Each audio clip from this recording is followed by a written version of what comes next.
Você ouve agora mais um episódio do EvexCast.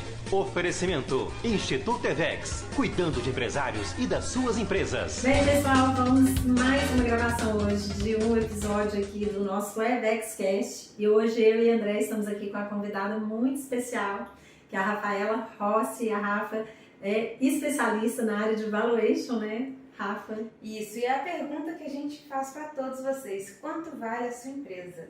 Pois é, então é isso, né? Hoje a gente vai conversar bastante aqui sobre isso. André? Uai, ela perguntou quanto vale a sua empresa, você não respondeu, não? Olha, eu vou te falar uma coisa que hoje eu não sei quanto vale a minha empresa. A gente acha, às vezes, né, o que pode valer, mas não sei. De Qual verdade, delas? eu não sei. Também, tem que saber para qual tem que ela está perguntando. A gente está aqui no EVEX, eu estou pensando no EVEX. Entendi. Mas o próprio decisão, a gente, em breve, precisa fazer uma nova avaliação. Com certeza tem muita gente absoluta, fez, né? Chamar Aqui, a Rafa aí para poder fazer para gente. Aqui também daqui a pouco nós vamos fazer. Vamos fazer. Né? Eu não tenho ideia, Rafa, porque realmente a gente precisa ter uma empresa como a sua, né, um profissional para poder avaliar para a gente, né? Mas vamos lá, como é que tem sido essa coisa aí de trabalhar com M&A, né, trabalhar com venda de empresas no mercado? Vamos contar um pouquinho para a nossa turma aqui como que funciona? Ótimo, é até uma pergunta muito interessante, né? Porque se a gente parar para pensar, e a gente vai conversar muito de termo em inglês aqui, mas vocês vão entender que não é nada difícil, mas é porque a gente recebeu o conhecimento dos Estados Unidos, e o M&A, que é a tradução de Mergers and Acquisition, que é fusões e aquisições, ela já acontece nos Estados Unidos aí desde a década de 1970. E no Brasil isso é muito novo. Se a gente parar para entender que este movimento começa a acontecer de forma mais profissional em 1990, e aí a gente pode falar opiniões políticas à parte, mas isso foi uma contribuição que o Collor trouxe quando ele abre o Brasil para a globalização. Então ele fala: Brasil, este daqui é o mundo, né? O mundo, esse daqui é o Brasil. E aí as empresas começam a ver um país geograficamente grande, com uma população bem endereçada, e começa ali a ter rumores de empresas querendo vir para cá, né, trazendo suas operações. E pelo fato de ter uma complexidade muito grande na nossa lei trabalhista, tributária e outras leis ambientais que são muito diferentes de leis europeias, leis americanas, o que eles fazem? Por que não comprar uma empresa em operação? E aí a gente tem o primeiro caso, que é até um fato de curiosidade muito legal, que é a Bosch, que compra uma empresa no ABC Paulista, que fazia próximo do que a Bosch é especialista, né? Para que eles começam a entender de fato o que é esse tal de Brasil, numa época que não tinha internet, que não tinha tanto acesso à informação como a gente tem disponível hoje. E a gente começa a ter esse rumor, né, de forma aí muito embrionária, né, em 1990 ali, então a gente já vê que é algo muito novo. E agora a gente está entrando para um começo de onda, onde as pequenas e médias empresas começam a ter acesso a isso. Agora, a pergunta que a gente faz não é o acesso, né? Mas o porquê que a gente deve avaliar uma empresa. E aí eu vou fazer uma pergunta para vocês dois. Quando a gente vê uma grande empresa, né? Por exemplo, Valéria, que é acionista aí do Decisão Atacarejo, uma empresa com faturamento multimilionário, se ela passa por uma rodada de aquisição, todo mundo fala assim: poxa, Decisão Atacarejo foi vendido para um grande player global ou nacional. Isso a gente já tem uma naturalidade de entendimento. Ou seja, algo muito grande ser vendido por algo muito grande, a gente já tem aquele conforto. Não, tá tudo certo, vamos parabenizar, né? Localiza compra Hertz, Sadia e Perdigão fazem ali um movimento de união, né? De fusão. Sim. Tudo aquilo é ovacionado. Mas agora, trazendo para o nosso sentimento de cultura social mesmo, quando isso vem para a base, né? O restaurante que a gente almoça todos os dias, o hotel que a gente se hospeda, a empresa que a gente tem uma familiaridade, que a gente sabe que emprega ali 100, 200 pessoas, mas uma rede de açougue, né? Rede que é pequena, mas nacionalmente tem vários negócios, né? Sim, que a gente não muito pequenos, mas que não tem toda essa relevância. E quando elas vão para a venda, o que vem no nosso sentimento de forma inicial? É aquele negócio, nossa, quanto vale, né? Eu acho que antes vem até assim, né? Nossa, eu vou vender a minha empresa, eu criei, eu comecei. Como se fosse um filho, né? Eu que criei essa empresa, né? A nossa cultura, as as nossas empresas são filhos, né? A gente cuida como se fosse filho. O empreendedor brasileiro tem muito isso, né? Que é o apego, aquilo assim que eu construí, é meu. E diferente de algumas culturas um pouco mais desenvolvidas para o empreendedorismo, que eles já crescem com isso, né? Já cresci para em algum momento ser vendido, para que a gente tenha ali esse conforto. Mas não só isso, o pequeno e o médio, ele sofre uma coisa que a gente chama de preconceito empresarial. A gente está muito, né, numa era, né, que já está até um pouco demais a questão do preconceito contra a mulher, contra gêneros específicos, mas a gente não pode deixar isso passar em branco com relação a esse preconceito empresarial que a gente vive. Uma empresa local, quando ela é anunciada de forma errônea, né, para o mercado, sem preparação e sem entendimento, é onde que a gente começa a pensar, poxa, está vendendo porque está quebrando. Pelo segundo fato da nossa pouca cultura empreendedora de achar que, além de eu criei para ser meu pro resto da minha vida, Sim. a Baico vai ser minha para sempre, olha que limitação que eu crio para o meu próprio negócio e para mim mesmo. A gente começa ali a pensar que, se em algum momento eu anunciar que eu estou passando por uma rodada ou que está à venda, é porque não deu certo. Então, esse é o primeiro paradigma que a gente tem que começar a desmistificar aqui no nosso podcast, para a gente entender que a gente vai desaprender muito mais do que a gente vai aprender aqui. Aqui vai ser muito desaprendizado. Pois é, mesmo. olha só, e isso que você falou é muito interessante, né? Porque a gente tem essa cultura de que, tá vendendo a empresa, tá quebrando, não tá dando resultado, e isso não é uma verdade, de jeito nenhum, né? E uma coisa interessante que eu escuto muito aqui, Rafa, dos nossos clientes aqui que vem, né, de mentoria, de conselho, quando a gente fala que um dos papéis que a gente tem aqui no Instituto EVEX, quando a gente vai implantar, né, toda a parte de governança e preparar a empresa, que independentemente da pessoa querer ou não, a gente fala assim, a gente trabalha para preparar a empresa para ela ser vendida, né, que é aí instalar todos os pilares de governança que são importantes. Muitas vezes eu escutei um empresário assim, nossa, mas eu nunca pensei em vender a minha empresa. Ótimo. E aí que tá, o que motiva uma pessoa a vender o negócio?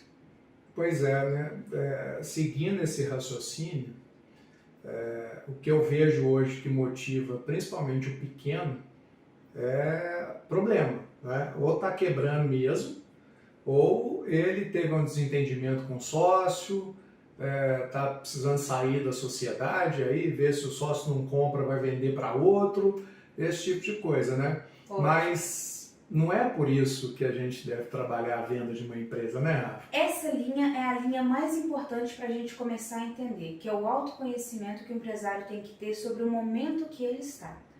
A gente tem estudos, né, sobre a nossa própria base de empresas que são avaliadas e vendidas, que o fator que lidera ali o motivo é cansaço. O que tem a ver eu estar cansada com a sustentabilidade, a saudabilidade e toda a performance que o meu negócio tem? E como a gente já vem de um conhecimento que a gente falou aqui, de apego muito grande no negócio, eu não sei separar as coisas. Então, se eu estou cansada, naturalmente eu penso que o meu negócio não serve mais. Sim. E são coisas que a gente agora tem que começar a aumentar o nível de consciência do empresário para a gente começar a separar os caminhos. Então, o primeiro motivo que a gente vai sentir naturalmente, pode ser que seja amanhã, pode ser daqui 10 anos, 5 anos, é o cansaço. E não negligenciem isso. O que o empresário faz muito? Não, eu aguento, porque ainda mais o empresário que constrói aquilo. E ele não prepara, né, Rafa, a empresa para isso, né? Ele não prepara... Sucessão do negócio. Não prepara para a sucessão, ele não prepara o cansaço para um autodiagnóstico, entende que aquilo é um processo normal. Quantas pessoas que ele aposentou? E por que ele não pode aposentar? Então não é contraditório? Poxa, o cara já aposentou 30, 40 Você pessoas. falou aí, eu escuto muito e não vou mentir que é uma fala que às vezes a gente, enquanto empresário, fala, aposentar? Não quero aposentar nunca, só vou aposentar no dia que eu morrer. A gente ouve muito isso, né? E fala, né? E fala. E a gente começa a repetir as falas populares que a gente escuta, só que Sim. Isso além de não ser sustentável para o negócio, por quê? Isso é correto, tem empresário que vai até o final da vida com a empresa dele, mas a pergunta é, ele tem um plano de sucessão? Muitas vezes não. Aí chega ali com 60, 70 anos, a gente tem um cliente que é um caso muito interessante.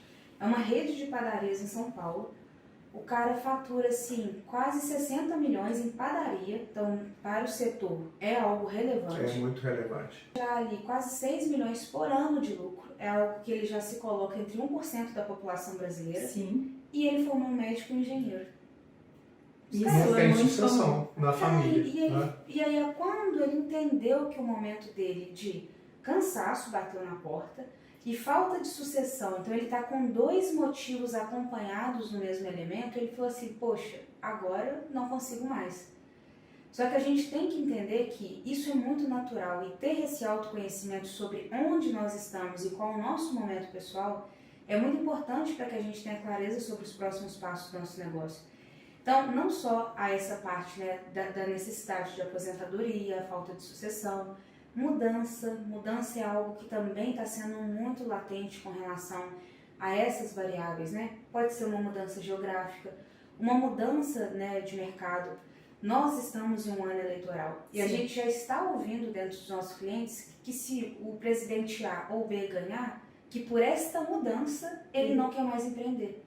Olha que interessante, ele tem um autoconhecimento sobre a crença dele, então se o A ou B ganhar, eu continuo empreendendo, mas se A ou B ganhar, eu já não tenho mais o interesse em empreender. E o que eu faço com a minha empresa? Olha só. E essa é uma pergunta que a gente tem que se fazer diariamente. O mercado, o meu negócio, está sendo condizente com com o meu momento pessoal, com as minhas crenças em relação àquilo que eu estou buscando? Então, a primeira coisa que a gente vai perceber muito é o que nos motiva a estar naquilo, né? A motivação é aquilo, o motivo para a gente agir sobre aquilo. Então, mudança é algo que a gente também tem que observar muito, como que ela está ali nos manipulando ou como que ela está nos estimulando para que a gente tenha ali esse fato bem elencado. E a gente tem um fator que é um fator muito positivo, que é o fator agora da oportunidade de mercado. Ou seja, a gente saiu, né, estamos de certa forma oficialmente, né, com uma pandemia já quase extinta, o mercado já retomado, né, nesse momento, porém a gente agora tem essa mudança de mercado, muitos grupos extremamente capitalizados, muitos grupos extremamente fragilizados, e onde que a oportunidade de mercado naturalmente ela acontece. Todo mercado tem a sua vida cíclica, né? Tem época que o mercado de varejo está no alto, tem época que o mercado de mineração está no topo, tem época que o mercado de tecnologia reina, jorra bilhões ali dentro daquele mercado, tem época que é alimentação. Então, a gente entende ali o que acontece naquele mercado e a gente começa ali a ter essa visão das oportunidades. E por que isso é muito importante? Porque a gente tem que entender que, em algum momento, não existe um empresário neutro. Ou você é comprador ou você é vendedor. Que seja parcial, que seja total, que você queira comprar parte daquilo, daquele mercado que você quer ter um conhecimento maior, que você queira vender parte daquilo para um grupo que te agregue. Mas a oportunidade de mercado, ela também é um fator motivacional que o empresário vai começar a fazer uma leitura sobre o próprio ecossistema ali que ele está vivendo, para que a gente entre também nesse ponto. E a gente tem aquilo que o André falou, que é a dissolução de sociedade, né? O game over. Sim. E aí, remamos até aqui, mas não dá mais. Por algum motivo, né? Rafa, olha que coisa interessante, né? O desconhecimento, o que faz com a gente. Quando foi em 2015 foi a época que eu encerrei as atividades de uma empresa. E o que eu vou te contar agora, você vai falar comigo assim, poxa vida, André, como poderia ter sido diferente isso, né? Eu fui sócio por 19 anos de uma software house. E essa empresa ela fez algumas coisas interessantes, né? Por exemplo, aqui nós temos em Minas Gerais o portal do Ministério da Secretaria de Saúde do Governo do Estado de Minas Gerais, o portal da Assembleia de Minas Gerais, fizemos na nível federal o portal do Ministério das Comunicações, ou seja, nós tínhamos uma empresa especializada em gestão da informação. Né? Ela fazia GED, que é a Gestão Eletrônica de Documentos, e fazia a gestão da informação como um todo. Então, a gente tinha ali um software que ele era um framework onde rodava em cima dele todos esses sistemas periféricos de gestão, né? Gestão de dados, segurança de dados, GED e tudo mais. E o que aconteceu em 2015? Eu tinha 2 sócios na empresa, meus 2 sócios eram os responsáveis pela área de desenvolvimento, né? E os 2 receberam bolsas de estudo para ir para fora. Um para fazer pós-doutorado nos Estados Unidos e outro para fazer doutorado no Canadá. O fator da mudança. Olha o que Olha acontece só. dentro da sociedade. E aí nós tomamos a decisão de encerrar a Isso é empresa. uma empresa. Olha só, olha como que... Uma empresa que faturava, assim, num ano ruim, ela faturava R$200 mil no ano, né? E num ano bom, ela chegou a faturar R$1 milhão, R$1,5 milhão de reais. E tinha né? uma reputação, tinha uma história, Sim. tinha uma autoridade por trás de tudo Tinha aquilo. conhecimento, né, Muito agregado, conhecimento muito agregado. conhecimento agregado. Numa época em que o governo estava demandando muito, o governo federal estava demandando muito a questão do software livre, né? Então todo o nosso trabalho era baseado em software livre. Então, quer dizer, naquela época, nós estamos falando de 2015, quer dizer... E nem é tão longe. assim. Nem é tão Não, longe, né? 7 anos Nem é tão atrás. longe, 7 anos atrás. A gente poderia ter feito uma oferta dessa empresa ao mercado e com certeza absoluta acharíamos compradores, né? E olha que interessante, porque essas empresas que fazem aquisições, elas estão buscando 2 coisas. Um crescimento inorgânico, que é eu vou crescer naquela região através de algo que eu não consigo mais, né, com marketing, né, natural de estar ali marketando, fazendo toda aquela ponta de venda agressiva, mas eu consigo ganhar tudo aquilo que é a cultura que você traz seus clientes, né, por ser ainda mais um público mais específico por ser estado, por ter um tipo de produto ou de linguagem, ainda mais que é computação, né, Sim. ou seja, eu faço em Python ou na linguagem tal. Então tudo Era PZP, Python, Zope e Plone. Nossa, que Olha ótimo. só. Nossa, você ia valer bastante. Hein? Pois Você é, ia pois trazer eu falei Pois pro Porque são isso. linguagens muito, muito nobres, sabe? Para você desenvolver produtos. E Sim. tudo isso vale. Aí a gente poderia pegar uma tese de investimento que é justamente isso. Entende a demanda, isso é super normal. Olha que interessante, pessoal. A motivação da venda da empresa é a mudança. A gente falou disso sem saber dessa história, desse empreendimento que o André Sim. tinha. Da mudança, a gente agora entra para a tese. Qual que é a tese? É uma venda 100%? Talvez o André gostaria de ficar. A gente poderia falar assim, 2 vão sair porque vão mudar de país, mas talvez o André queira ficar ainda por mais um tempo e faz a saída total dele daqui a um tempo. Então, a tese de investimento, ela vê muito isso, né? O comprador, ele vai ter uma visão com base nesse entendimento sempre do sócio, sempre o decisor é entender o nosso momento e o nosso sentimento, por isso que a gente sempre volta na motivação, diferente da etapa que a pessoa está. Pode ser que o André fala, poxa, o negócio é bom, é rentável, já está rodando aqui, num ano ruim eu tiro isso, tá ótimo, eu ainda quero ficar um pouco mais porque eu vou me unir a alguém.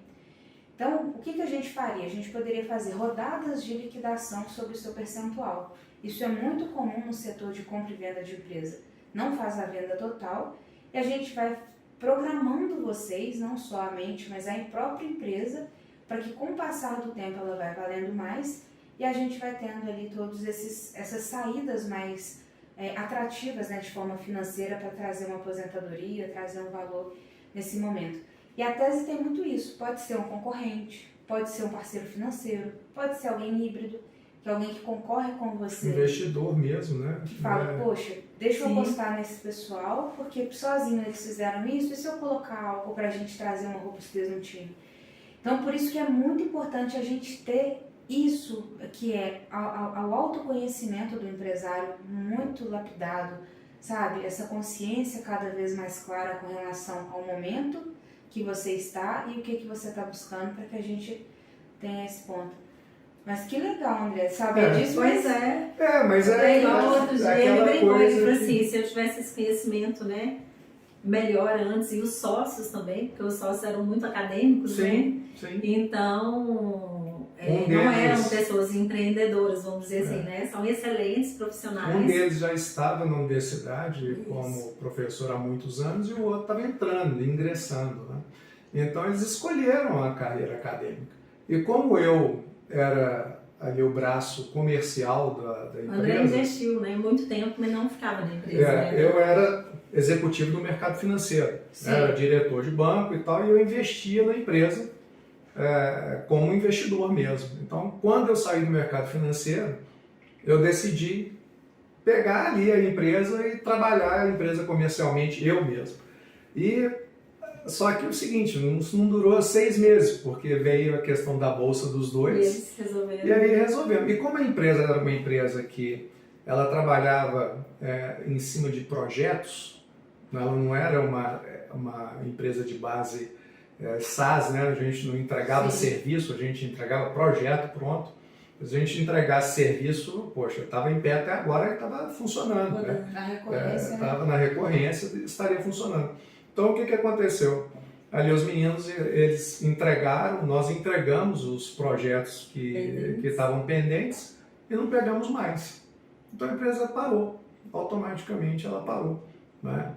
E, para você ter ideia, nós formamos centenas de profissionais em Python no mercado.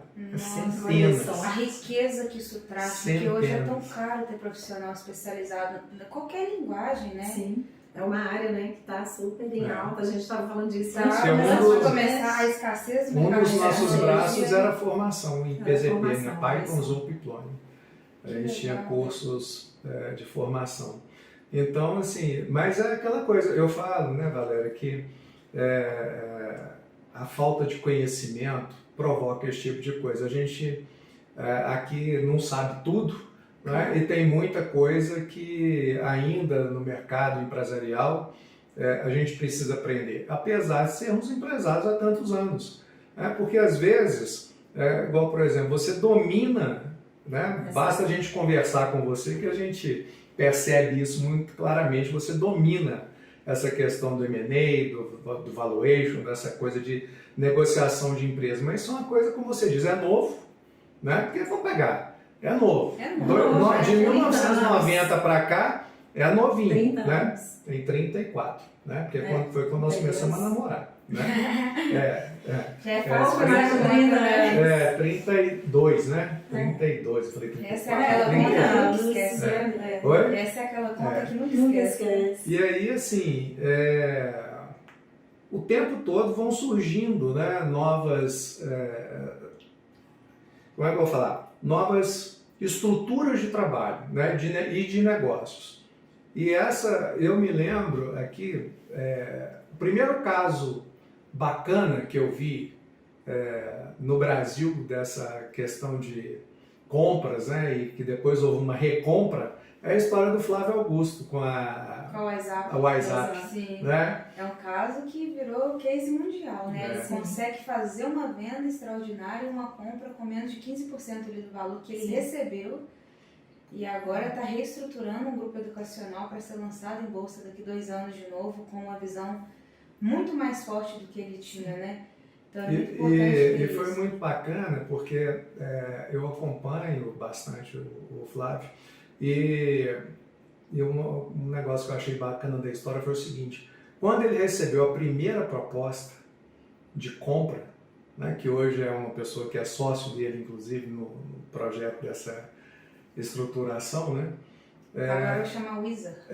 O Waze, né?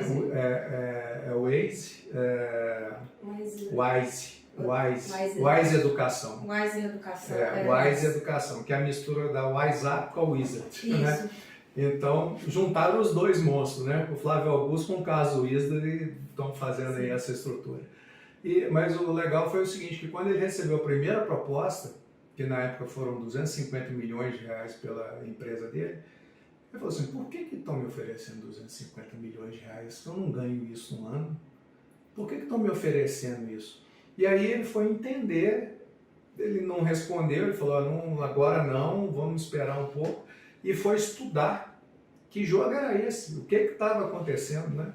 E aí você vê, ele não sabia o que é que estava acontecendo. Mas na hora que ele viu a oferta, ele falou, opa, peraí, tem alguma deixa coisa, eu né, entender que brincadeira que é essa, por que estão me oferecendo isso, para eu poder aí tomar uma decisão certa. E depois a venda veio por mais de 800 milhões, né? Foi Então, quase um bi, não chegou a um bi para não... que eles não queriam ultrapassar, mas foi 935 milhões, né? É muito dinheiro. É. E ele recompra ela por menos de 200, né? Ele recompra com essa pegada dele, né? De já se programar com mindset muito de entrada e saída. Eu fui numa palestra dele, foi muito interessante que ele fala isso. Ele já se programa para em 7 anos ele sair das operações. E foi o que ele fez com o Land City também, né? Sim. Então ele compra aquela operação bem na baixa, entende como melhorar a empresa, trazendo processo, menos dono dependência para o negócio, entende e estuda a valuation sobre como que está o meu mercado, e a gente vai falar muito disso aqui, o que é um valuation, como que vocês vão começar a identificar o melhor mercado de vocês agora e a própria empresa, para entender em qual momento que está. E aí ele começa a falar, por que não? Eu já ganhei bilhão quase nessa daqui, e foi o que ele fez com o case de sucesso agora com o Land City, que volta para o Brasil, querendo trazer uma proposta de ser o maior grupo Latam, né? Olha que audacioso que o cara é. Tipo, uma escolinha, faz valer quase bilhão. Não, é impressionante a história dele, é impressionante. A primeira reunião que ele fez com o time dele na escola dele foi sentado no chão em cima de papelão. Não tinha nada. Ele falou na primeira reunião, se vocês estão começando a trabalhar na maior empresa de cursos de inglês do Brasil. Né? Então, quer dizer, era um menino ali, pegou 20 mil reais do cartão do cheque especial da Luciana, da esposa dele, e fez o que fez, né? Então, assim, é realmente um caso fora da curva, mas o importante aqui é a gente entender que a tomada de decisão do empresário, ela muitas vezes é muito solitária. Foi o que aconteceu comigo nessa situação. Né? Eu ainda não tinha o Instituto EVEX estruturado, eu não estava nessa atividade de trabalhar com desenvolvimento de empresários e negócios. Eu era simplesmente um ex-executivo do mercado financeiro, CLT, que estava ali começando a empreender, né? A me tornar empresário de fato, né? Porque eu era um investidor que estava investindo ali naquela empresa durante 19 anos ali e não estava ainda nesse jogo de empresariar, né, de empreender. E, então, a gente vê o seguinte, o empresário acaba sendo muito solitário e se ele não se cerca de mentores, de pessoas que têm um conhecimento maior de mercado para tomada de decisão, acaba fazendo o que eu fiz ali naquele momento. Né? Eu gosto de falar disso, porque assim, a gente não é super-homem, né? Sim. A gente erra também. E né? Tem que errar, a gente erra e vai também. aprendendo. Erra e vai aprendendo. E é justamente nisso que a Baico nasce, porque é justamente atendendo esse pequeno e médio empresário. Porque é muito simples uma empresa que fatura multimilhões ter ali um budget incrível para pagar uma boutique, né? Que eu venho do mercado tradicional de M&A, que são as boutiques que são honorários caríssimos, sim, coisas extremamente inacessíveis.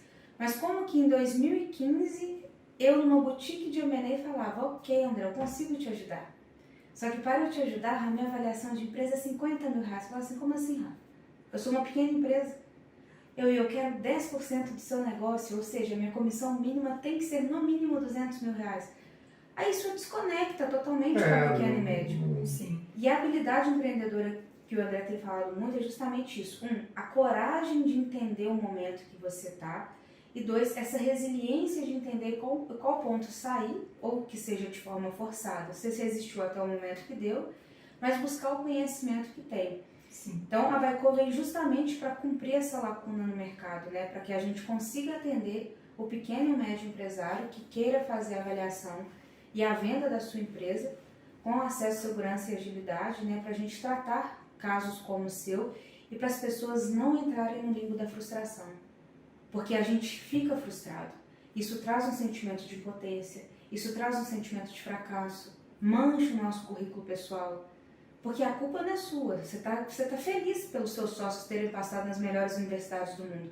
Mas no fundo você como investidor fala, puta merda, eu fiz um negócio errado, eu poderia ter investido em outra empresa. Sim. Porque é dinheiro, gente, dinheiro é Eu uma investi, vamos dizer, na hora que eu poderia ter, né, um retorno bacana disso, a empresa, de certa forma, ela não vai. deixou de existir. E também. essa frustração, e se os empresários não têm esse conhecimento muito grande, essa maturidade, isso pode gerar um trauma tão grande de aversão ao empreendedorismo.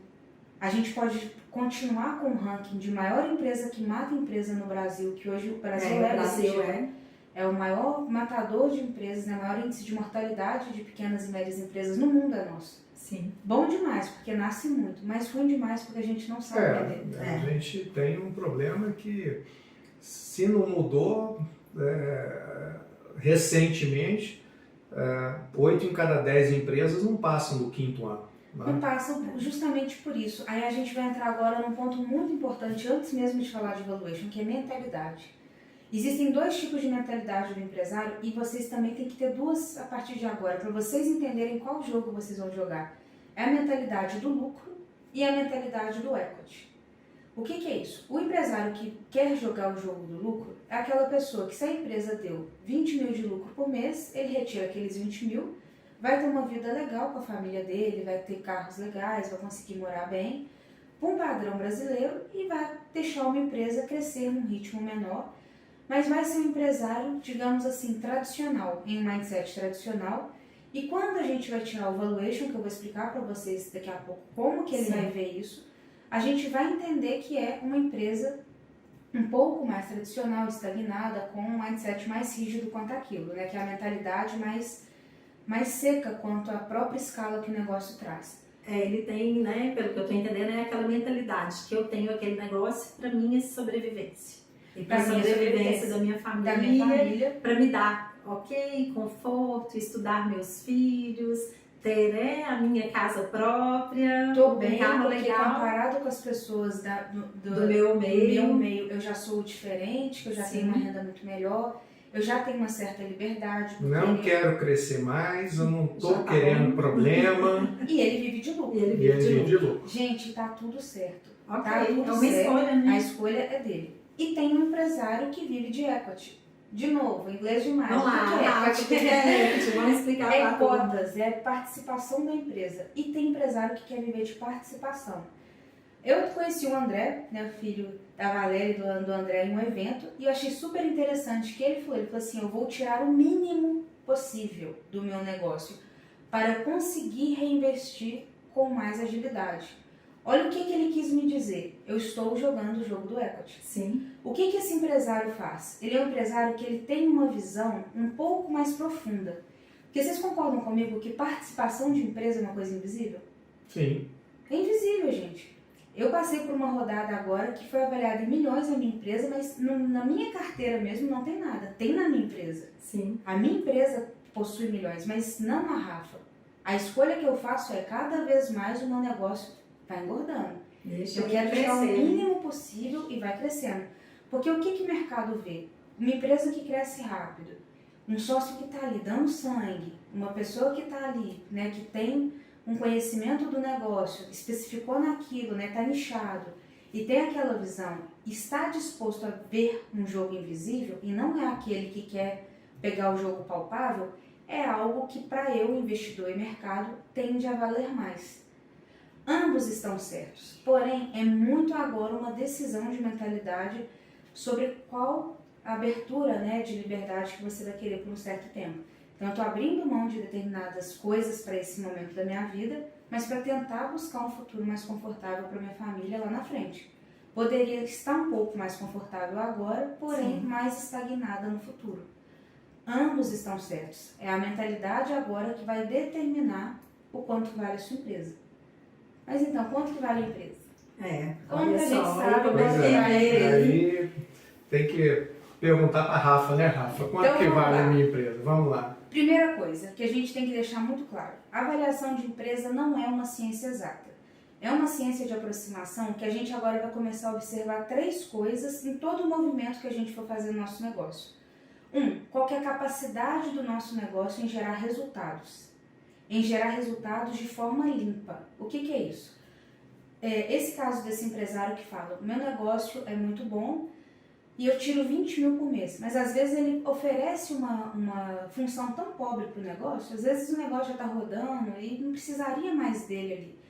Então, na verdade, a gente tem que fazer esse ajuste que a gente chama de regra PAI, que é o prolabore da pessoa, ver se está compatível com o mercado, ajuste de impostos, porque sabemos que empresários de pequeno e médio porte e pelo nível de tributação que a gente vive, tende a ter uma variação fiscal ali na sua apuração, né? Sim. Mas no valuation a gente precisa ser extremamente fidedigno, indiferente da gestão que o empresário tende a ter. Sim. E a parte do aluguel. Empresário que geralmente é um empresário de pequeno e médio porte, ele tende a ser dono daquilo. Esse caso dos 20 mil, então eu vou te falar um outro caso, um empresário dos 100 mil de lucro. Esse é o melhor. A empresa é excelente, dá 100 mil de lucro. Então assim, nossa, que massa, né? Quando a gente vê pessoas que construíram do zero, tem uma renda tão legal. Sim. O cara era engenheiro de um negócio extremamente específico, que era para fazer válvula de guilhotina com automação, pneumático, negócio assim, que a gente foi começar a investigar essa regra para a gente entender o primeiro pilar do valuation, que é capacidade do negócio em gerar resultado, de forma sem poluição. Então eu preciso entender quanto que aquela pessoa vale. Aí eu pergunto, e aí, André, quanto que você tira de prolabore? Brasileiro como somos, paga o mínimo possível, sobre um salário mínimo, ok, mas me responde agora a pergunta, quanto que você tira? Ah, o que dá de lucro aqui eu tiro, dá uns 100 mil e tal. Eu falei assim, essa ainda não é a resposta. Então a gente agora adentra mais para vocês terem um autoconhecimento de vocês. Para a função que vocês fazem na empresa, quanto que ela vale no mercado. E a gente foi investigar que Eu fiz uma pergunta exatamente igual a essa ontem para um cliente nosso. 2 sócios numa indústria nova e que não tem prolabore. Eles Aí ainda eu não falei, estão olha, tirando. se vocês dois fossem agora sair da empresa e contratar um diretor para a posição de cada um de vocês, quanto é que vocês iam pagar para essa pessoa? Esse é o valor do prolabore que vocês merecem. Agora, aí vocês vão precisar se ajustar para ver se cabe no orçamento da empresa, né, se ela é capaz de gerar resultado para pagar isso para vocês ou não. Aí nós vamos entender se vocês têm uma empresa saudável ou não. Exato, exato. Porque o empresário fica muito seduzido com o número. Aí ele fala, meu negócio é ótimo. Aí quando a gente entra para um padrão de valuation, a gente começa a trazer isso. E esse nível de engenheiro, no mínimo, gente, era 27 mil. E olha que a gente deu uma pesquisada, porque ele era tão específico e tão raro, Que é difícil, que é e aí difícil, é mais... um cara sênior, um cara que não ia conseguir ser. Então, do 100, eu já estou tirando 27. A gente já caiu, então, para 73. Isso. Segunda regra do pai, o aluguel. Ah, você tem que vir no meu galpão, vamos lá para ver coisa. O O empresário imóvel é muito dele, orgulhoso. né? O imóvel é dele. Quando a gente vai fazer uma mini, assim, bem superficial avaliação ali naquela região, um imóvel parecido com o dele, que é um galpão industrial com quase 4 mil metros, tinha uma avaliação de mercado de 35 mil. Menos 35 mil, caía aí para 30 e poucos mil de resultado. E o imposto? Ele não pagava aluguel para ele mesmo. Não, o negócio era dele. Era grande, o negócio dele. Achei isso muito comum. É outro comum. erro que a gente bate muito comum. em cima deles com os E o empresários. empresário fica iludido, né? Assim, que o negócio é bom, pelo apego, pela falta de conhecimento do negócio, e é onde que a gente precisa ser imparcial, porque a nossa avaliação ela é de mercado, não é um laudo para a pessoa fazer um quadro. Sim. Né? Olha, vamos fazer um quadro da Backup, porque a empresa vale um tanto de milhões. Não. Não é por isso. Quanto que vale a sua empresa? Porque eu tenho que respeitar o seu momento. Claro. Você está me procurando porque você quer aposentar. Então eu preciso te falar quanto que a sua aposentadoria vale. Por isso que é todo um nível cognitivo mesmo que a gente tem que ir tratando para a gente chegar num nível racional. E ajuste imposto, né? Que aí tinha alguma coisinha ou outra, o empresário adora abrir 5 empresas no Simples, eu não sei quem E fazer que uma falou isso. confusão. Que contador que é esse? Ai, Que contabilidade da década de 80 que está prevalecendo. Sim. Se fosse um lucro presumido, ia ser muito mais barato. Abriu um tanto de empresa que essa diferença de imposto ele estava, digamos assim, alterando para menor ali quase 14 mil.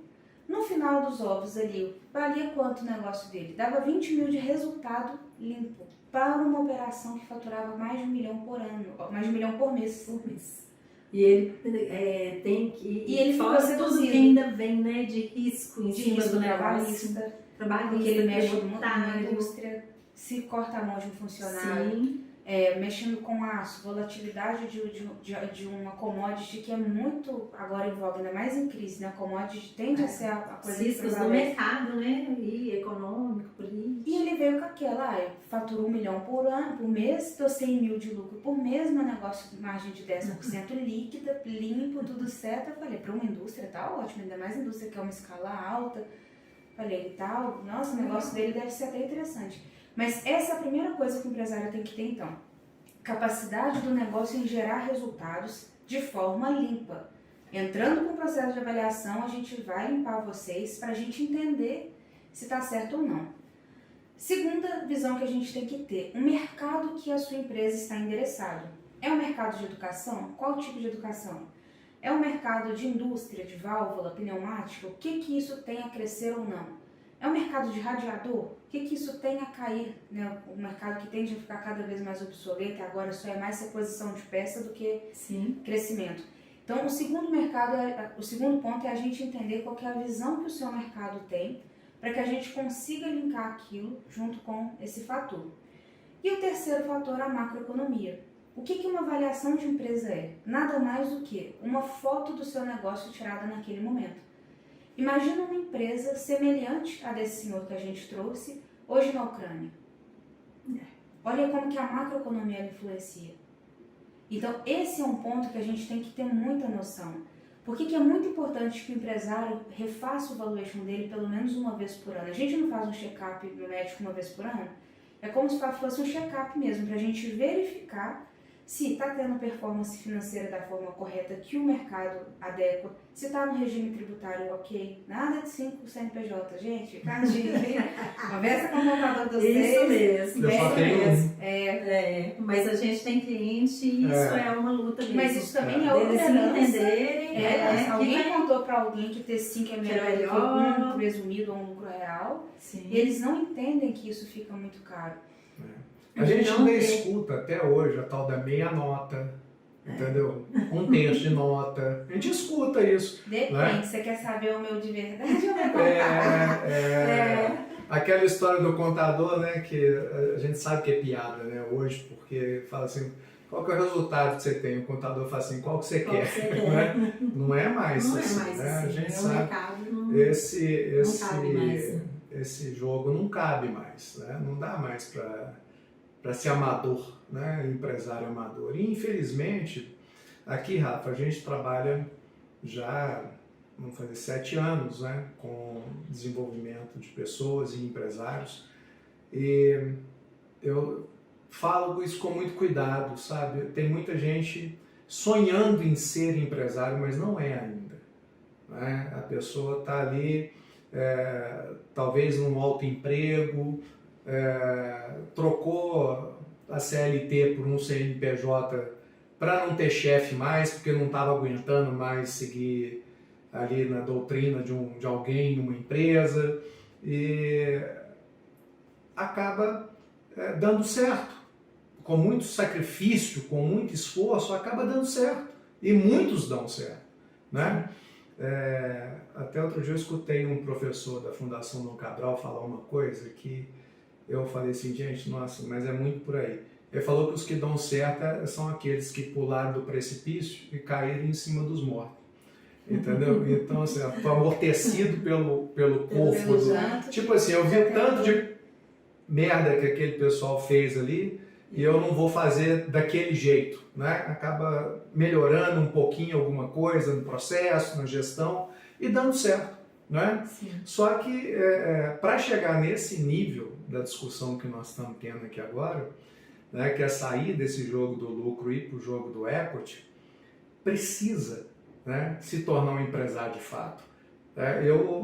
Uma vez eu falei para um empresário meu cliente e ele falou, André, você mexeu comigo de uma tal forma que eu não dormi 3 dias seguidos. Que eu falei com a seguinte frase para ele, falei assim, o empresário que precisa sonegar impostos não é empresário. Ele pode ser qualquer coisa, menos empresário. Ele está brincando de empresa, mas não é empresário. Porque se a sua empresa só sobrevive porque você só nega, você não tem um negócio saudável e efetivo nas mãos. né? E outra coisa, tá ali injetando nitroglicerina numa bomba relógio, que ela vai explodir um dia. E aí a conta vai chegar, né? E o pior não é nem isso, é porque o empresário vai dedicando tanto tempo, tanta energia para o negócio e tanto ali envaidecimento, sabe? Eu estou empreendendo há 10 anos. E quando vai avaliar, na cabeça dele vale milhões. Quando a gente faz tudo isso e a gente, depois de 10 anos, a gente tem que dar essa notícia, o pior é que a gente que dá a notícia, tá? A gente tem que falar com ele, falar assim, amigão, não é 100 mil, seu contador não te orientou de forma correta, ou você foi orientado e não quis ouvir. Muito empresário vai muito na raça, até pelo fato de pouco repertório que ele tem ali próximo dele. E quando chega, o cara fica frustrado. Ele fala, o que? Eu trabalhei minha vida inteira para sair com 300 mil reais? E a gente vê muito caso disso. Que a gente fala que é a preparação, né? Quanto maior... Se preparou, né? Não... É aquele negócio, né? O André brinca, que eu sempre falo, levou a empresa igual o Zeca Pagodinho, né? Deixa a vida me levar, a vida leva eu. E aí na hora que chega o cheque, não gostei. Mas aí, tomou uma consultoria de gestão, sabe? Se cuidou como empresário nesse âmbito de amadurecer consciência, porque eles pensam... De buscar conhecimento, né? Buscar acompanhamento, né? E o empresário tem muito isso, enxergam, né? Tendem a enxergar isso como um custo.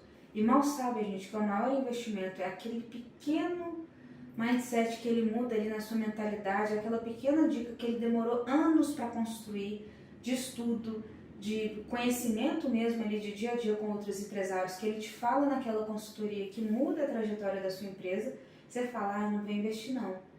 R$1.000 a hora do André, isso tudo? Eu? Não, é muito caro. R$1.000 por hora, aí você começa a falar, por que ganha tanto? Mas não entende o quanto que a pessoa consegue compartilhar para o futuro do seu negócio, né?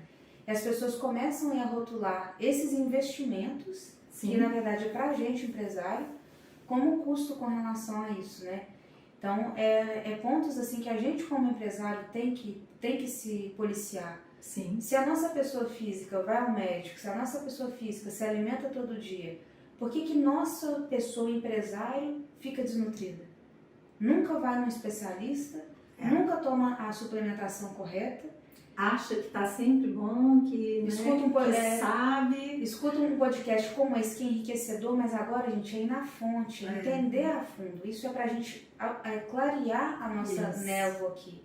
Isso que vocês estão fazendo é muito lindo, porque vocês estão trazendo conhecimento para uma população que está em formação ainda. Sim. Mas aonde que a nutrição vem é pegar na veia e falar assim, disso daqui que vocês precisam, ó. Tá aqui, conversem com os especialistas certos para que o negócio tenda aí a alçar, né, o que vocês estão se programando para buscar como empresários.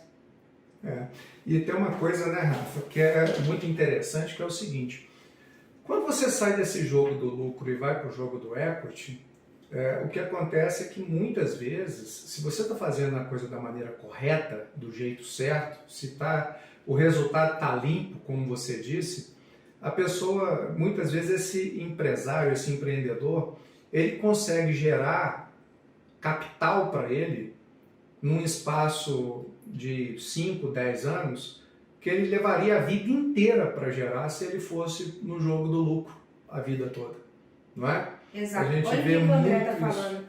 Ele está querendo dizer que se você ganha 200 mil de lucro por ano, que é um lucro bom, o que ele está falando? Por que não se prepare para o jogo do equity, venda a sua empresa por 5 milhões, você está recebendo 20 anos antecipados. Olha que interessante a visão dele. Ele está antecipando o seu lucro pelo simples fato de você ter preparado uma governança, de você ter tido a nutrição correta. Cadê o seu consultor de gestão? Cadê a pessoa para te amadurecer como empresário? Cadê um bom contador ao seu lado? Aí você tem uma empresa que consegue passar por um processo de venda com sucesso. E você antecipa aí anos em um. Exatamente. É o que a gente fala, né? Dentro da... tudo precisa de ter método, né?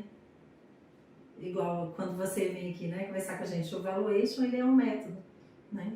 E precisa a empresa de ver, né, vários pilares aí que vão ajudar nessa valorização do negócio, né?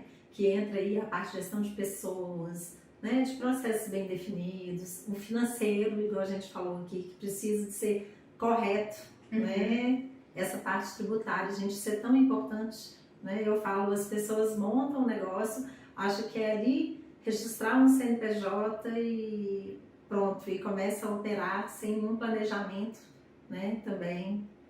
E esse é um ponto muito importante, a importância do consultor de gestão ao lado do empresário.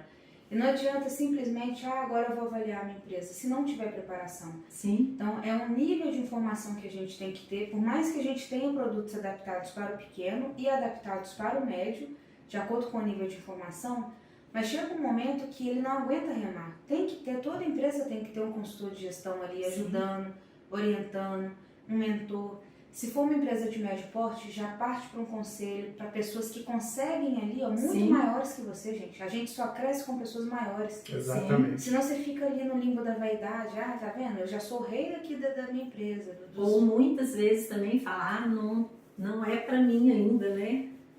Mas eu vou investir R$1.000, né, na hora, igual a gente falou aqui. Não, se eu posso comprar mais uma máquina, né? Vou investir num veículo, sendo que essa hora vai gerar muito mais resultado. Por exemplo, né, a gente vê acontecer perto da gente, né, uma empresa que decide, por exemplo, investir num profissional qualificado. Sim. Às vezes vai pagar ali, vamos pegar aqui, um CFO ou um diretor financeiro, seja lá o nome qualquer, R$40.000 por mês. E aí, de repente, aquele sujeito chega dentro da sua empresa e encontra milhões de reais ali em crédito tributário que pode ser recuperado, em outras situações que vão trazer para você ali um resultado enorme. Só que é o seguinte, o empresário, quando ele não tem essa visão de que eu vou trazer para dentro do meu negócio o melhor profissional, ou eu vou trazer uma consultoria, ou um mentor, né, que consiga trazer de fora um olhar que vai transformar o meu negócio, ele fica pensando só no valor do custo que vai ser aquilo. Né? Enxerga como um custo, enxerga como uma despesa, não enxerga como um gerador de resultado. Né? E isso acontece o tempo todo.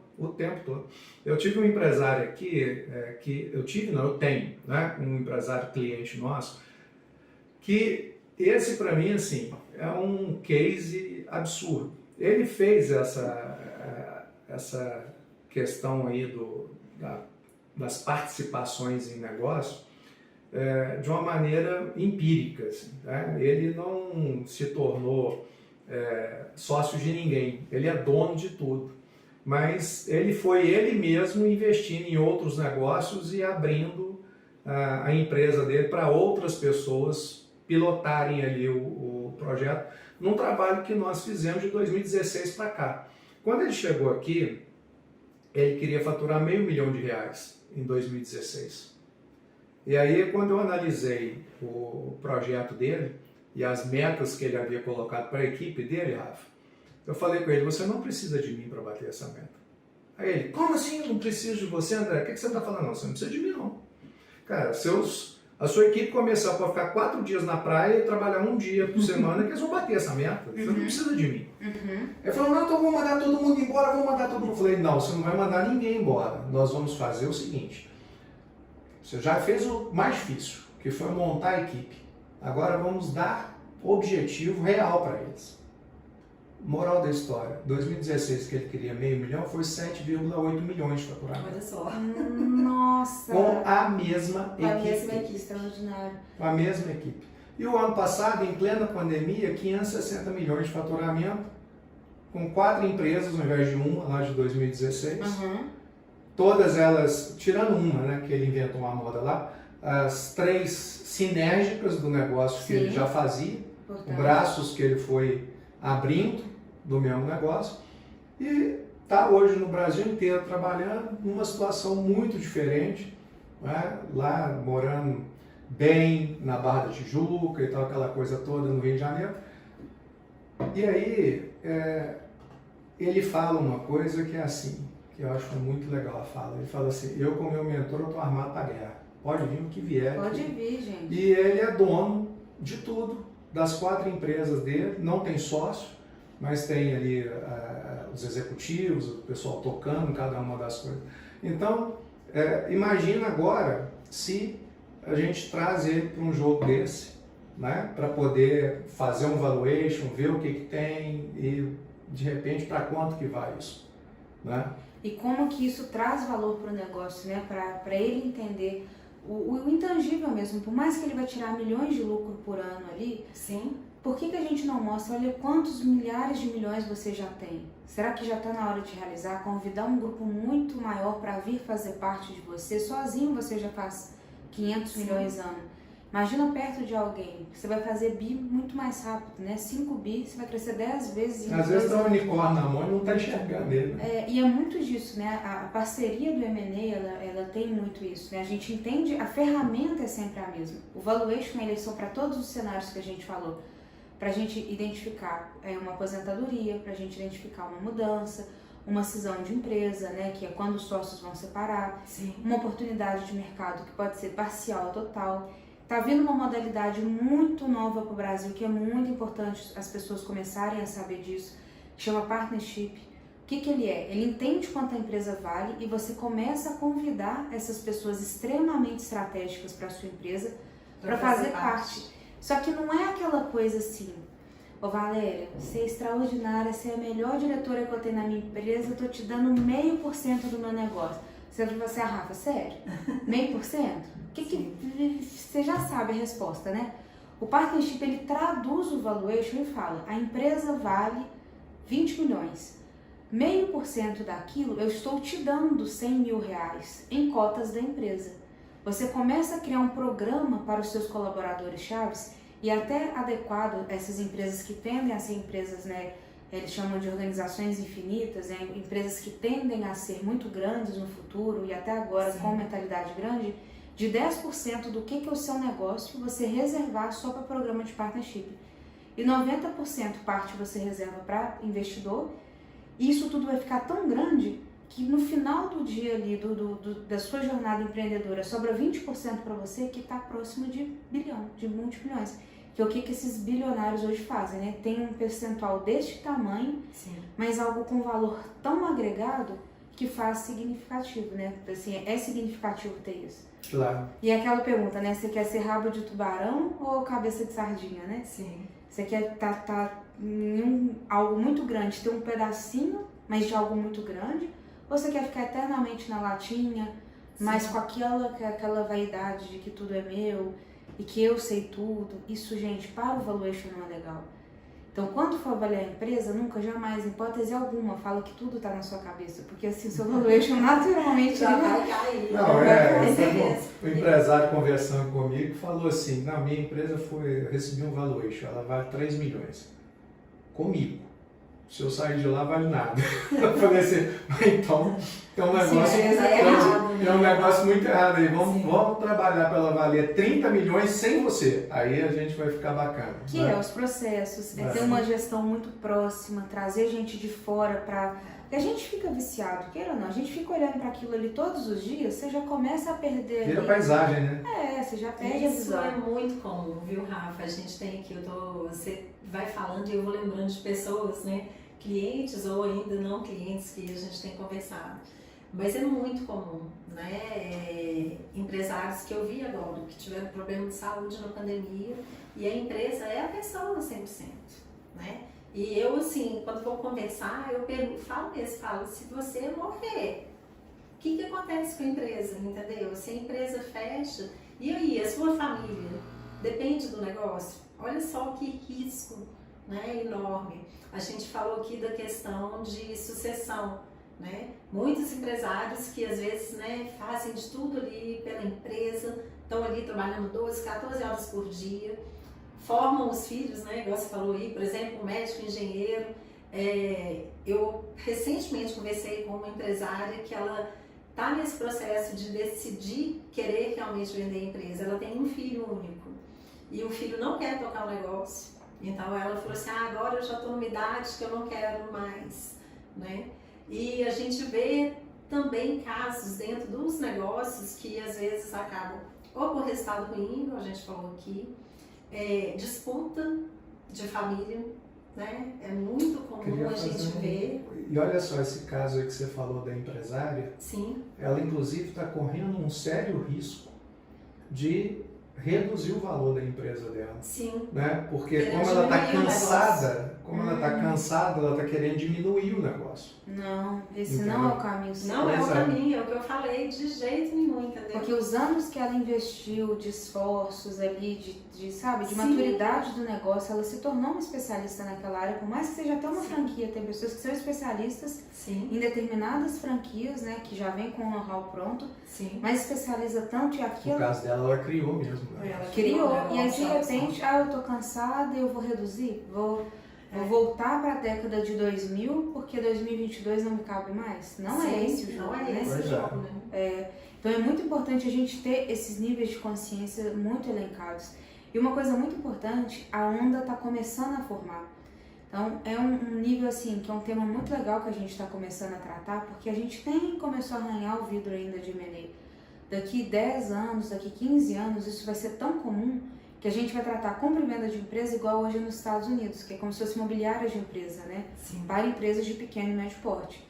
Ao invés de você comprar uma cobertura como investimento, um lote que vai valorizar no condomínio, você fala assim, por que não comprar uma empresa em operação? Por que não investir parte? Aquela empresa ali está precisando. Pois é, Rafa, eu quero te perguntar uma coisa, né? Hoje vocês, na sua empresa, se eu quero comprar uma empresa, como que fica a parte, por exemplo, eu quero chegar no ponto seguinte, esse negócio é bom para eu comprar? Então, eu quero, Rafa, eu tenho aqui X milhões de reais e eu quero investir em empresas, né? O que você me traz de segurança para isso? Ótimo. A gente já tem o primeiro diagnóstico, que é a avaliação da empresa, e ela tem esse parâmetro imparcial porque ela vai calcular índice de payback. Então não adianta falar que o negócio vale 10 milhões e dá 100 mil de lucro por ano e o payback vai ser em um século, né? Então, a conta nunca vai fechar. Não vai fechar nunca. Para um padrão, às vezes a empresa não é escalável, às vezes então, assim, é um somatório de coisas que são feitas, maturidade do sócio, tudo isso o valuation já estratifica. Segunda ponta, a gente vai para o mercado, né, procura esses investidores nos procuram e eles também têm as próprias teses. Não quero operar, quero apenas investir. O que você tem com investimento parcial? E é onde que ele faz a oferta dele. Estamos ofertando 30% dessa empresa por R$1 milhão, por R$500 mil. Aí o que ele faz? Ele vem, coloca aquela oferta dele, e em cima disso ele tem um período de janela, que a gente chama. Aquela janela, ela tende ali a ficar aberta durante 60 dias, onde que ele vai contratar uma pessoa de gestão, porque nós somos regulamentados pela CVM para ser avaliador de empresa e trabalhar com compra e venda. É até interessante falar o nosso posicionamento, né, de profissão. E existe uma profissão que é o auditor e o gestor, que não somos nós. A gente não presta gestão e a gente não presta auditoria, senão eu começo a conflitar comigo mesmo. Sim. Eu estou auditando algo que eu estou fazendo, eu vou dar gestão em algo que eu avaliei, então eu vou falar que está a melhor empresa do mundo. O comprador, então, quem está vendendo a empresa, ou captando o investidor, já fez esse investimento na avaliação de empresa e na preparação, o comprador fala, eu vou contratar um consultor de gestão ou um auditor, dependendo do nível da empresa de auditoria. Se for empresas menores, ele já chama um auditor que verifica aquilo pelaquela janela. E eu te falo, olha André, esse business é uma empresa neste setor que tem aqui uma média de 30 mil de lucro por mês. Nos períodos tal, você vai ter essa amostragem, né? E a gente vai identificar se tem algum período de sazonalidade, às vezes é uma papelaria. Aí eu tiver no negócio em janeiro, o lucro vai para 100 mil. Por isso que a gente tem que ter tudo isso no laudo já pautado para a gente excluir esses fenômenos ali do próprio negócio. E aí esse gestor é o nosso parceiro, né? E o gestor vem e valida. Realmente essa empresa, na minha visão, não dá 30, deu 27. Na minha visão, deu 31. Sempre vai ficar muito próximo daquilo que a gente já fez a nossa pré-análise, limpando todas essas informações, identificando. E aí é o fit muito do investidor com o empreendedor, que a gente fala que tem que ter esse match, né? Porque você vai estar fazendo parte de algo, então os valores são parecidos. Então não adianta, gente. Aí, às vezes, tem pessoas que falam tem pessoas que são muito rígidas com relação à política, por exemplo. Sabe que o outro é do partido A, não vai dar certo. Sabe que um já tem uma tendência mais central, o outro já tem uma tendência mais de direita, não vai dar certo. Um gosta muito de esporte, né, sei lá, de tatuagem, a gente já pegou o caso assim, o cara todo tatuado e um senhor querendo investir. Isso já confronta valores. Então é muito importante que tenha também esse fit, que já é a segunda triagem que a gente faz, e a questão dessa disponibilidade de recurso para a gente entender se é cash in ou cash out. Olha que interessante. Tem empresas que querem o dinheiro para dentro do negócio, que foi o meu caso quando eu passei com a minha rodada de M&A com o banco. Eu não quero dinheiro para mim. Eu quero viver o mínimo possível agora e lá na frente fazer a minha virada. Então eu falei, eu quero dinheiro para o negócio. Para esse tipo de empreendedor é mais fácil você captar, porque eles estão vendo maturidade, eles estão vendo que você não quer nada, né, de relevância agora, você está querendo deixar uma estrutura muito mais processuada. E tem o segundo passo, que é o cash in. Então, se vocês ouvirem essas expressões, Cash in, cash out. o in é dentro, o out é fora. Então, o para fora eu quero 500 mil, André, mas aqui é para Rafa. Tô querendo trocar de carro, quero fazer uma viagem legal, quero isso. Você fala assim, poxa, pode ser que faça sentido, às vezes o negócio tá tão redondo, Que talvez... que faça. Às vezes o negócio já dá lucro, o negócio tá redondo, você fala assim, já vou comprar porque é ali X mil reais garantidos todo mês. Sim. Eles vão fazer distribuição trimestral, distribuição semestral parcial. E muito empresário já quer fazer essas pequenas rodadas, né, de vendas parciais para já ir diluindo. O investidor também ganha e a empresa também ganha. Então, não só você como vendedor entender o seu momento, mas você como comprador entender a sua motivação. Estou comprando para quê? Vou dedicar? Sim ou não? Não. Então, compre negócios mais maduros. Quero algo que me dê uma rentabilidade anual, uma rentabilidade mensal, trimestral? Qual o perfil que eu vou? Mas é muito importante entender isso. Nós assessoramos os vendedores, embora nós sejamos imparciais até o final do processo, mas o comprador tem que ter um gestor muito forte ao lado dele ou um auditor para que nesse momento faça ele a devida validação da operação que ele está sendo, né, que ele está sendo investido. Uhum. Bacana, Bacana muito demais. bacana. Então, quer dizer, pelo que eu entendi, e até talvez seja uma coisa bastante racional, você não tem como garantir nada. O que você entrega é o laudo da sua avaliação, né? Da avaliação que vocês fizeram em cima de todo esse processo, né? De geração de resultado, de gestão da empresa e tudo mais. Precisa ser Aí a parte do risco é do empresário, é de quem está investindo. Né? O empresário tem um risco a correr, porque senão ele não é empresário. Eu quero segurança. Gente, Selic. Aproveita que está alta, que daqui a pouco, ano que vem, aproveita esses 8 meses aí que vai ficar mais alto. Mas o empresário, ele naturalmente tem que ter esse DNA de aposta. Porque pode ser que ele compre 10% de uma empresa por 500 mil, que lá na frente vale 5 milhões. E ele tem que ter esse entendimento que se ele comprou, ele também vai conseguir vender. Então, por isso, procurar ativos bons. Então, nós nos posicionamos como corretor de empresa. Uhum. E tem o corretor de automóvel. Que garantia que eu tenho comprar um automóvel, uma Mercedes usada? Pode ser que dê tudo certo, pode ser que não. Pode ser que não. Um imóvel. Às vezes a Mercedes andou ali, né, o tempo dela. Quando venceu a garantia, estragou na minha mão. E aí? Eu comprei uma cobertura na região tal, que eles me falaram que é mega valorizar e tá parada no tempo. Por isso que é muito importante você, como pessoa que tem aí a compulsão, né, de adquirir empresa, observar muito o mercado, observar muito a maturidade desse sócio que você está apostando e deixar contratos muito estabelecidos. Como, por exemplo, a gente poderia ter te blindado nessa transição. Ou seja, são contratos pesados. Você tem que ficar na operação por no mínimo 3 anos, Rafa. Eu não vou investir X na sua empresa e você sair. Eu vou embora, vou morar em outro país. Não, eu estou fazendo com você uma aposta de que eu estou investindo na sua empresa por este valor, garantindo com que você vai me entregar essa projeção que você está colocando aqui, e em cima disso sim eu pago. Porque se eu pagar, óbvio que vai estourar. Agora, se não, tem penalidades, que aí é muito interessante ter a gente no contrato, como ponta a ponta, porque a gente entra nessa parte contratual, aí a gente amarra tudo. Não é para entrar o dinheiro, se é cash in, cash out, como que vai ser a modalidade, isso são teses que a gente vai criar, mas no contrato amarra, eu não posso sair. como que estão as minhas projeções. Eu tenho que ter um nível de responsabilidade de entrega com os meus investidores.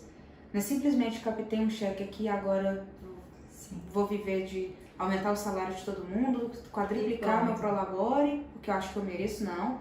Tudo certinho, regras do jogo bem definidas. Muito bem definidas. E ter alguém que assessore a compra e venda de empresa, principalmente para o comprador, traz essa segurança. Sim. Porque é imparcial. E eu tô querendo que a venda aconteça. Mas se eu ficar puxando muito para um lado, você vai falar assim, poxa, não tá me trazendo segurança nenhuma. Contrato tá todo desamarrado, não tô entendendo o que tá acontecendo, realmente não... Isso aí entra numa frase que a gente ouviu, né, de um mentor nosso, e que nós incorporamos automaticamente e ela diz exatamente isso que você falou aí agora. Né? Decisões difíceis tornam a vida fácil. Decisões fáceis tornam a vida difícil. Então, se na hora de entrar num negócio desse eu relaxo, sim, eu entro de maneira fácil, eu vou ter problema. Sim. Né? Agora, se eu tomo uma decisão mais dura, mais difícil, mas eu amarro tudo em contratos, eu tenho todos os cuidados, depois eu vou ter uma vida tranquila, porque aquilo não vai... A regra do jogo está clara. Está clara. Se acontecer isso, se acontecer aquilo, e os CIS estão previstos, e os CIS previstos é claro para todo mundo. Então não está assim obrigando você a ficar em nada, mas se você sair já está claro o que vai acontecer. Se pular isso fora... dá clareza, dá segurança, né, para o negócio. Para ambas as partes, né, se forem duas partes aí. Agora, Rafa, eu queria assim, né, ainda puxar mais um pouquinho aqui, daqui a pouco, eu não sei nem quanto tempo tem de podcast, está muito legal aqui a conversa. Os nossos clientes, né, assim como os seus, a maioria são pequenas e médias empresas, né? O que você falaria assim para eles, né? O que então, para me melhorar o valuation da minha empresa? A gente já falou. Mas eu queria, assim, a gente realmente, metodicamente aqui, né? O que o pequeno empresário ele precisa estar de olho, né? Para poder ter uma empresa aí que vale cada vez mais. Excelente pergunta. Primeira coisa, preparação. Preparação dos números e preparação da pessoa. Não existe CNPJ caro com pessoa física pobre, barata, fraca. Então não adianta, eu quero multimilhões. Se você ali, qualquer coisa te fragiliza, qualquer coisa te tira do sério, qualquer coisa para você é caro, você não entende a diferença de um investimento e de um custo. Então, primeira coisa, faça essa preparação interpessoal e a segunda coisa, faça a preparação desses números da empresa. Se você já faz essas duas coisas, naturalmente você já vai entender um pilar muito importante, que é a necessidade de processo. Porque você vai falar assim, poxa, agora que eu já sei que o meu CMV ou o meu custo de serviço prestado é X, deixa eu entender o que eu posso fazer aqui para melhorar. Isso já é um processo. Se eu já estou usando isso, por que não? Hoje tem tanta coisa gratuita, né? Plataformas Sim. gratuitas de assinatura de contrato. Você pode dizer assim, deixa eu colocar esse processo agora no meu administrativo, deixa agora eu colocar isso daqui como um processo. Então, quando a gente começa a fazer o básico, né, que é se preparar e preparar o negócio, a gente começa aí a ter essa visão mais clara do negócio. Entenda o seu mercado. A melhor hora de vender o seu negócio é quando o seu mercado está no auge. Quando que o seu mercado está no auge? Ninguém sabe. Mas você vai ter esses elementos porque você está observando. Então, gente, para de se comparar com o Mark Zuckerberg. Isso é exceção. Isso é 1 em 7 bilhões de pessoas. Sim. Compara com a nossa realidade. No meu mercado, este é o meu melhor momento. Sim. Porque eu estou acompanhando meu mercado tem 3 anos. Que é 3 anos que a Baico existe. E em 3 anos eu já consegui fazer um valuation acima de 10 milhões. Ótimo, eu estou comparando comigo. Ah, mas o Nubank vale 1 bi. Parabéns para o Nubank, gente. É outro negócio. É outro, que bom para eles. Um dia eu chego lá. Porque onde que a gente se perde é muito nisso, é na comparação, é na síndrome do patinho feio, né? Ah, Sim. eu sou muito pequena, eu pensar nisso, valuation, não, para passar por olhada. Pra que isso? Eu nunca vou conseguir isso na vida. Nunca, mas são pequenos passos que a gente constrói realmente o império, né? Nunca subestime a importância do pequeno passo. E foi hoje num pequeno passo, amanhã numa rodada maior, que daqui a pouco pode ser que a gente se torne algo imenso, que é para isso que a gente trabalha, pode ser que não. Mas a comparação é sempre comigo, é eu com o meu negócio, entendendo o meu mercado. Então a segunda dica é sempre essa, entenda o seu mercado e em qual momento ele está o melhor. Se ele está naquela amostragem no ápice, é ali a hora. E começa a excluir esses fatores que a gente fica seduzido, né? De muita coisa de internet que fica seduzindo a gente. Sim. Vamos para a realidade. Tá cheio de milagres, né, na internet, Milagres, né? Hoje sua empresa vem, que sua empresa vai valer 1 milhão em um mês. Eu brinco que é igual traga o seu amor em 7 dias, é a mesma coisa, né? Se fosse fácil, não existia tanta profissão, né? Não é? Não existia. Não, agora, outro dia eu vi um que falou assim, ó, traga o seu amor em 7 dias, pagamento contra entrega. Eu falei, opa! Aí já começou, né? Esse aí tá ousado no negócio, esse aí tá ousado no negócio, né? Então, quer dizer, tá garantindo ali que vai trazer. Mas, Rafa, é muito bacana, né? Você trazer essa visão, porque corrobora muito com o que a gente fala, né? Quando a gente tem aqui um programa que ele vai desde um programa de treinamento até uma mentoria mais estruturada, levando depois o empresário para um nível de conselho, que é o que a gente chama de visão empresarial de resultado, traz tudo que você está falando aí de uma maneira assim, muito sinérgica, sabe? A gente não trabalhamos com M&A, não trabalhamos com essa, não somos uma corretora de empresas, né? Para isso temos você aqui para poder estar junto com a gente. Espero que isso gere muitos negócios entre nós aqui, né? Com os nossos clientes, nossos aqui mentorados, porque é para isso que a gente trabalha, porque lá atrás, quando nós decidimos focar o nosso trabalho no pequeno empresário, uma grande motivação nossa foi justamente essa coisa da mortalidade das empresas. Da gente ver muita pequena empresa com muita perspectiva de futuro, com muita possibilidade de crescimento, mas com o empresário. Você falou uma coisa aí que assim, eu nunca coloquei dessa maneira, mas foi muito precisa, né? Não adianta a empresa nunca vai ser uma empresa grande se o empresário é pequeno, né? Foi o que você trouxe, né? É um CNPJ, não tem jeito de ter um CNPJ rico com um CPF pobre, né? Pobre de espírito, pobre de conhecimento, né? Com muita vaidade, com muita arrogância, né? Não vai ter jeito. Mas a gente pega muita gente aqui, muita gente boa, sabe? Muita gente humilde, muita gente com vontade de crescer, muita gente com vontade de romper e fazer seus negócios ficarem muito grandes. E assim, eu vou falar para você, já tem quase 1h30 que a gente está conversando, né? Nossa, você não sabia. Olha que delícia de conversa, né? Foi tanta coisa boa aqui que eu tenho certeza absoluta que os empresários que ou agora vão estar vendo a gente no YouTube, eu não sei quando, né? Porque não tem prazo, né? Quando que eu falo assim, porque o vídeo vai para o YouTube, o áudio vai para o Spotify, vai para o iTunes, vai para Google Podcast, vai para, sei lá, são 5, 6 diferentes plataformas e vão te ouvir, Rafa, durante muitos anos, entendeu? Então, assim, muito bacana, muito gostosa essa conversa e muito produtiva, para você, empresária que está nos ouvindo, entender que a gente repete muito essa frase aqui, né? Todo grande negócio um dia foi um pequeno negócio, onde os empresários tomaram as decisões corretas, né? E trocar de jogo é bacana, né? Eu já estou muito interessado em trocar o jogo do meu negócio de lucro para equity, né? Mas a gente tem muita coisa para caminhar aqui, né? E, poxa, e eu fico muito feliz de te reencontrar, né? Hoje, com essa maturidade, com essa estrutura de negócio que você tem. Eu me lembro, sei lá, acho que a gente se encontrou a primeira vez no BNI, deve ter uns 7 anos atrás. E é muito legal ver você. É uma consultora, hoje. Eu falei, olha, tem um mercado imenso, vamos começar. Estava começando o seu negócio, né? Que maravilha, muito bacana. Muito isso, começar pequeno, mas com a mente grande, com a humildade de saber que a gente tem muito a aprender todos os dias, que a gente sabe, assim, menos de 1% de muita coisa, mas tá aberto a receber coisas boas, né? Isso. Rafa, é muito bom, né? Igual o André falou, é sempre muito importante para a gente trazer, e principalmente pessoas, né, com conhecimento, igual você, que agrega tanto, né, para o nosso ouvinte, para o nosso cliente, para as pessoas que acompanham o nosso conteúdo.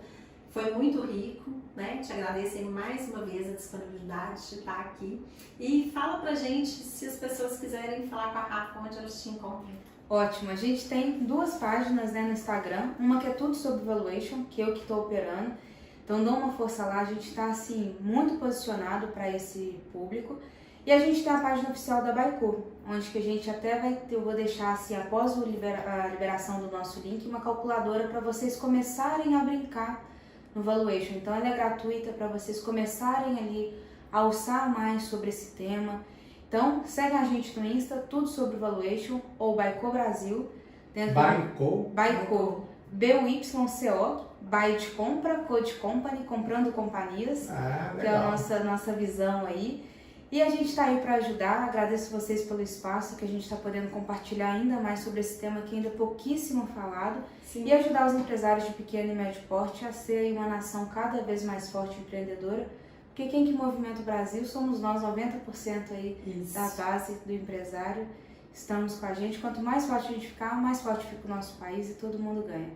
É isso aí, Rafa. A gente tem um propósito aqui no EVEX de impactar 100 mil vidas até 2025. E esse impacto a gente quer causar e já está causando via geração de empregos para o pequeno e médio empresário. Onde a gente atua, a gente obviamente procura trabalhar o desenvolvimento do empresário para que ele cresça e ele possa gerar emprego. E cada pessoa que ele emprega impacta a vida de 3, 4 pessoas em média pela estatística do Brasil. Então nós precisamos gerar 25 mil empregos até 2025, né? E são pessoas como você que vão nos ajudar a chegar lá. Né? E começar a quebrar essa estatística, né? O Brasil vai ser o mais mata, não, gente. O Brasil vai ser mais fome, né, de empresa do mundo daqui a pouco. Porque a gente já tem um DNA empreendedor, então parar de dar carro importado para o filho quando ele faz 8 anos, dá uma pequena empresa para ele começar a sentir o gosto de ter 1, 2 funcionários, depois ele vai alçando, isso já é uma cultura tão forte lá fora, né? Sim. Então a gente começa assim a mudar o nosso capital empreendedor e fazer de fato uma nação cada vez mais próspera. Maravilha, ó. E você vai voltar aqui para conversar mais com a gente, tá bom? Com certeza, nós teremos novos episódios aí em breve, né? Então é isso, e né? E é isso, pessoal. A gente fica aqui com mais esse episódio do EVEXcast, que o André já falou aqui, né, em todas as plataformas que vai estar disponível. Fiquem atentos, numa próxima quinta-feira aí, né, a gente não tem a data certinha, mas sai e já fica aí disponível para vocês. Okay? Maravilha, gente. É isso aí, Rafa. Muito obrigado. Obrigado a vocês. E vamos juntos. Vamos para cima, turma. Pra cima.